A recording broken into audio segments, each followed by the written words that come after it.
साथियों, केंद्र और असम की सरकार बोडो टेरिटोरियल रीजन में बोडो समुदाय की जरूरतों और उसकी आकांक्षाओं को प्राथमिकता दे रही है। बोडोलैंड के विकास के लिए केंद्र सरकार ने 1500 करोड़ रुपए का विशेष पैकेज दिया है। असम सरकार ने भी स्पेशल डेवलपमेंट पैकेज दिया है। बोडोलैंड में शिक्षा, स्वास्थ्य और संस्कृति से जुड़े इंफ्रास्ट्रक्चर को विकसित करने के लिए 700 करोड़ रुपए से ज्यादा खर्च किए गए हैं। हमने हिंसा छोड़ मुख्य धारा में लौटे लोगों के प्रति पूरी संवेदनशीलता से निर्णय लिए हैं। National democratic front of Bodoland के 4000 से ज्यादा पूर्व कैडर्स का पुनर्वास किया गया है। कितने ही युवाओं को असम पुलिस में नौकरी दी गई है। बोडो संघर्ष से प्रभावित प्रत्येक परिवार को असम सरकार ने 5 लाख रुपए की मदद भी पहुंचाई है। आपको जानकर खुशी होगी कि बोडोलैंड के विकास के लिए असम सरकार हर साल 800 करोड़ रुपए से ज्यादा खर्च कर रही है। साथियों, किसी भी क्षेत्र के विकास के लिए जरूरी है कि वहां के युवाओं को, वहां की महिलाओं का स्किल डेवलपमेंट भी हो और उन्हें अपना काम करने के भी पूरे मौके मिले।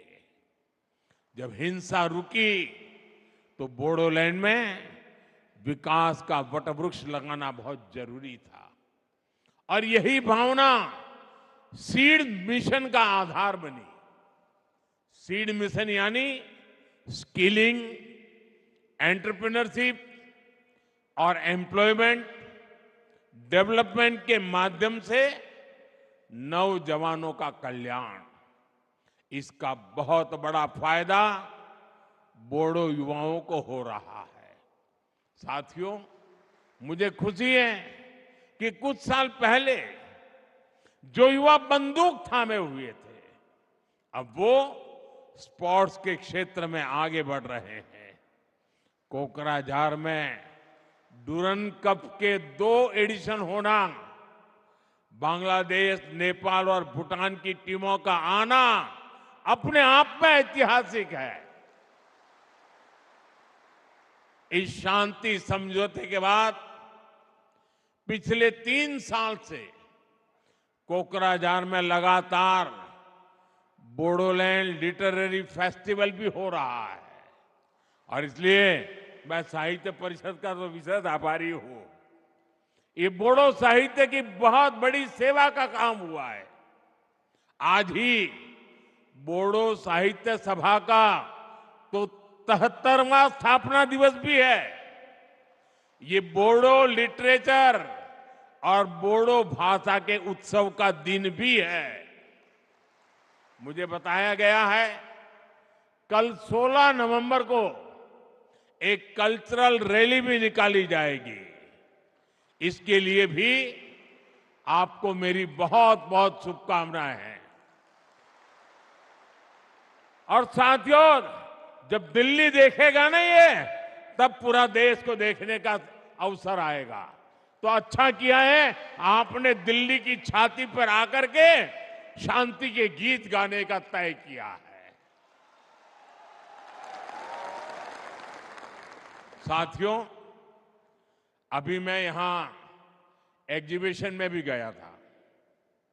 इस एग्जीबिशन में हमें समृद्ध बोडो आर्ट एवं क्राफ्ट, इसके दर्शन होते हैं।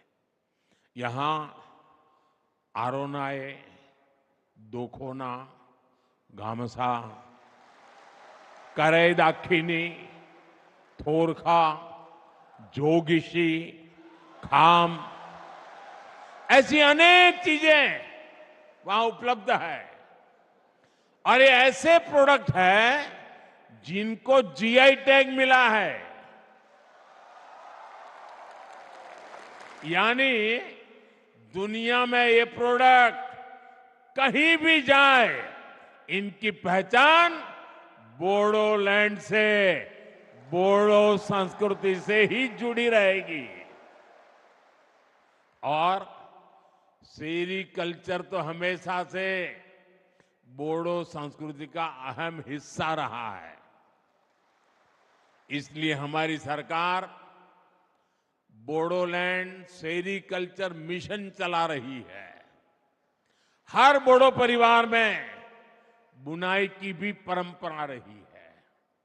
बोडोलैंड हैंडलूम मिशन के माध्यम से भी बोडो समुदाय की सांस्कृतिक विरासत को बढ़ावा देने का प्रयास किया गया है। साथियों, असम भारत के टूरिज्म सेक्टर की भी बहुत बड़ी ताकत है। और हमारा बोडोलैंड, जैसे असम भारत के टूरिज्म की ताकत है, वैसे असम के टूरिज्म की ताकत कोई है तो वो बोडोलैंड है।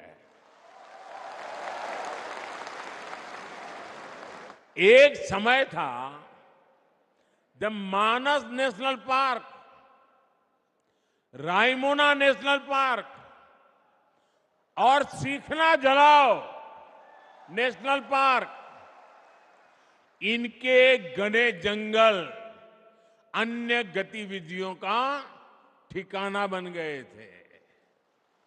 मुझे खुशी है कि जो फॉरेस्ट कभी हाइड आउट हुआ करते थे, वो अब युवाओं की हाई एम्बिशन को पूरा करने का भी माध्यम बन रहे हैं। बोडोलैंड में बढ़ने वाला टूरिज्म यहां के युवाओं के लिए रोजगार के भी अनेकों नए मौके बनाने वाला है।